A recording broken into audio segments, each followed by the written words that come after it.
Aniya na ang mga dagkong balita karong adlawa sa One Mindanao.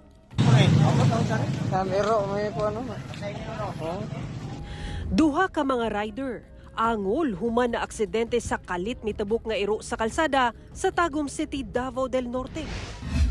Lalaking negosyante nga taga Surigao del Norte gitudlong nagpasiugda sa fireworks display sa Davao City sa pagsaulog sa bag-ong tuig.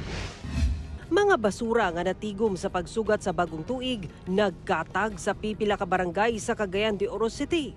Clenro nagpasalig nga hakuton ang maong mga basura.